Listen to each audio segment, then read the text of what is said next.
भारत सरकार ने 2025 में ऐतिहासिक कदम उठाते हुए ऑनलाइन गेमिंग इंडस्ट्री को नियंत्रित करने के लिए promotion and regulation of online gaming bill 2025 संसद में पारित किया। इस बिल का मुख्य उद्देश्य ई स्पोर्ट्स और शैक्षिक गेम्स को बढ़ावा देना है, जबकि रियल मनी गेम्स जैसे जुआ, सट्टा, रमी, पोकर, फैंटेसी लीग आदि पर सख्त प्रतिबंध लगाना है। इस कानून के पीछे सरकार की सोच ये है कि ऑनलाइन मनी गेम्स ने लोगों की मानसिक और आर्थिक रूप से नुकसान पहुंचाया है। मामलों में आत्महत्या, घरेलू हिंसा और साइबर अपराध तक के मामले सामने आए हैं। इसके अलावा इन स्पोर्ट्स के जरिए मनी लॉन्ड्रिंग, आतंकवाद को फंडिंग और डिजिटल धोखाधड़ी जैसे गंभीर समस्याएं भी बढ़ रही थी।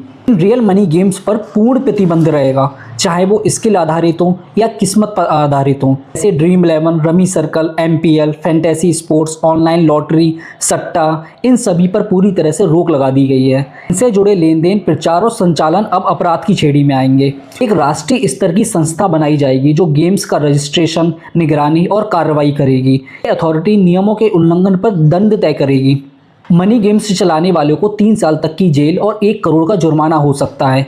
विज्ञापन करने वालों को 2 साल तक की जेल और 50 लाख तक का जुर्माना हो सकता है। बार बार अपराध करने वाले को 5 साल तक की सज़ा और 2 करोड़ तक का जुर्माना हो सकता है। ज़रूरत पड़ने पर बिना वारंट गिरफ्तारी और संपत्ति जब्त करने का अधिकार भी अधिकारियों को दिया गया है। इस कानून के लागू होने से भारत में ऑनलाइन गेमिंग इंडस्ट्री में बदलाव आया है।